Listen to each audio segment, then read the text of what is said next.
अस्सलाम वालेकुम। उम्मीद करता हूँ कि आप लोग अल्लाह के करम फजल से ठीक होंगे। आज हम अपने पौधों के लिए एक ऑर्गेनिक खाद तैयार करेंगे। अगर हमारे पौधों के पत्ते पीले होकर गिर जाते हैं या हमारे पौधों की टहनियाँ सूख जाती हैं या हमारे पौधों में कमज़ोरी आ रही है और पौधे जो हैं वो मुरझा रहे हैं या उनके पत्ते जो हैं वो पीले हो रहे हैं या अगर फूल नहीं आ रहे, तो इसके लिए मैं आज एक खाद तैयार कर रहा हूँ। तो आइए इस टॉपिक को लेकर बात को शुरू करते हैं।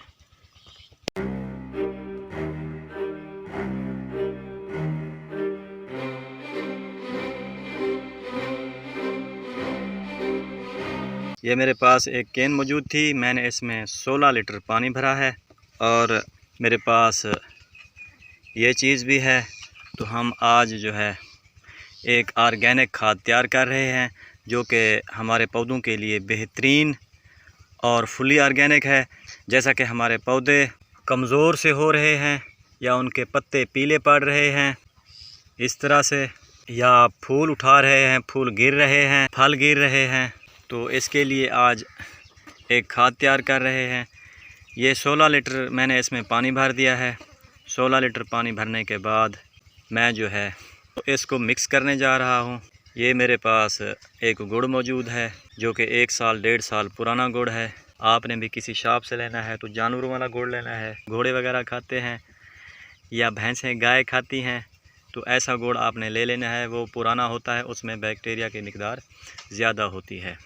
तो 16 लीटर पानी लेने के बाद मैंने इसमें 1.5 kg यानी कि 1.5 किलो गला सड़ा गोबर डाला है, जिसको हम 1500 ग्राम भी कह सकते हैं।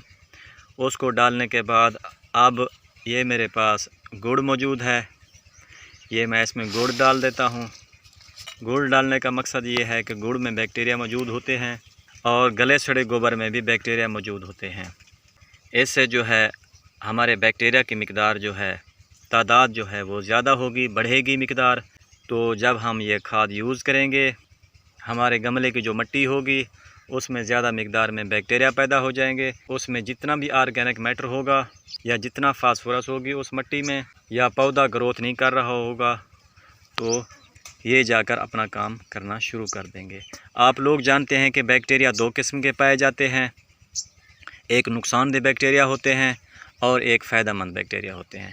नुकसानदेह बैक्टीरिया वो होते हैं जैसा कि इंसान हैज़ा हो जाता है, तो वो भी एक बैक्टीरिया की किस्म होती है, वो नुकसानदेह बैक्टीरिया होते हैं। और दूसरे बैक्टीरिया वो होते हैं जो कि फ़ायदेमंद होते हैं, जैसा कि दूध को दही में तब्दील करते हैं। यही बैक्टीरिया होते हैं जो कि हमारी ज़मीनों में मौजूद होते हैं, हमारी मिट्टी में मौजूद होते हैं, हमारे गोबर में मौजूद होते हैं, हर जगह मौजूद होते हैं। तो उनकी मिकदार बढ़ाने के लिए हम आज एक खाद तैयार कर रहे हैं। तो 1.5 किलो गला सड़ा गोबर था, 16 लीटर पानी था। 16 लीटर पानी डालने के बाद मैंने इसमें 300 ग्राम गुड़ डाला है, वो भी पुराने वाला। तो इसका तैयार करने का तरीका ये है कि हम सुबह को या शाम को इस तरह हम इसको क्लॉकवाइज 1-2 मिनट के लिए घुमा दिया करेंगे। तो जैसे जो है हमारे बैक्टीरिया जो हैं वो ऊपर नीचे हो जाएंगे, हमारी जो खाद जो वो जल्द तैयार हो जाएगी। इसको शेडी एरिया में रखना है, इसको धूप में नहीं रखना। धूप में अगर हम रखेंगे तो हमारे बैक्टीरिया जो हैं वो मर सकते हैं। इसमें हम बेसन भी डाल सकते हैं, 3-4 चम्मच जितना हम इसमें, अगर बेसन आपके पास पड़ा है तो वो बेसन भी आप डाल दें। वो भी बैक्टीरिया इंक्रीज़ करने में मददगार साबित होता है।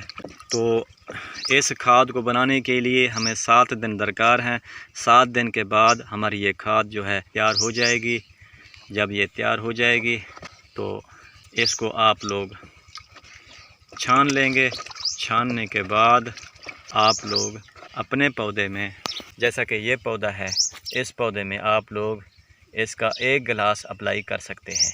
अब अगर आपके पास बड़ा गमला है, बड़े गमले में आप लोग 12 से 14 इंच का गमला है अगर, तो आप लोग इसके 2 गिलास अप्लाई कर सकते हैं। ये ऑर्गेनिक हमारी खाद है, अगर इसकी मिकदार ज़्यादा भी हो जाए तो इसमें कोई नुकसान वाली बात नहीं होती। तो अक्सर पौधे जो है हमारे इस वजह से भी मुरझा रहे हैं क्योंकि हम नाइट्रोजन की मिकदार जो है ज़्यादा दे देते हैं। तो ज़्यादा मिकदार देने की वजह से हमारे पौधे भी मुरझा सकते हैं। अब जो ये हम खाद तैयार कर रहे हैं इसमें सारी चीज़ें मौजूद हैं। इसमें पोटाश भी है, इसमें फास्फोरस भी है और इसमें सल्फ़र भी है, जो कि हमारे पौधों के लिए बेहतरीन है। और हमारे पौधे ये खाद डालने से लश ग्रीन हो जाएंगे, उनके पत्ते जो है सरसब्ज हो जाएंगे और जितने भी फूल फल आ रहे होंगे वो इंशाल्लाह कामयाब हो जाएंगे। उम्मीद करता हूँ आप लोगों को मेरी ये वीडियो पसंद आई होगी। पसंद आए तो लाइक। तो मिलते हैं नेक्स्ट वीडियो में, तब तक के लिए अपने भाई को दुआओं में याद रखिएगा। अल्लाह हाफिज़।